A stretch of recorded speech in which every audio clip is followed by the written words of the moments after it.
మన ప్రభువు ప్రియ రక్షకుడైన యేసుక్రీస్తు నామంలో మీ అందరికీ వందనాలు తెలియపరుస్తున్నాను. ఆదికాండం 1వ అధ్యాయంలో మనం చూస్తే దేవుడైన యెహోవా 6 రోజుల్లో సృష్టిని ఎలా చేశాడో మనం క్లియర్గా చూడవచ్చు. అంత సుస్పష్టంగా తెలియపరుస్తుంది. అలాగే రోమిలికి రాసిన పత్రిక 1వ అధ్యాయంలో చూస్తే అపోస్తలుడైన పౌలు తెలియపరుస్తాడు. సృష్టిని చూస్తే సృష్టికర్త ఉన్నాడన్న విషయాన్ని సుస్పష్టంగా తెలుసుకోవచ్చని. అట్లాగే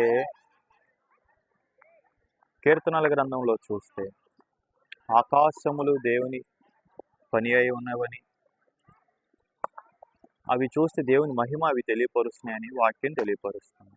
కాబట్టి దేవుడు లేడని అనుకోవాల్సిన అవసరం లేదు. సృష్టిలో ఉన్న సమస్తాన్ని, ఆకాశములు, మేఘములు, జలరాశులు, జీవరాశులు, ఆ పక్షులు, జంతువులు ఇవన్నీ చూసినప్పుడు దేవుడు ఉన్నాడని సుస్పష్టంగా తెలుసుకోవచ్చు. దేవుడి మాటలు మన వినికిడిలో దీవించును గాక. ఆమేన్.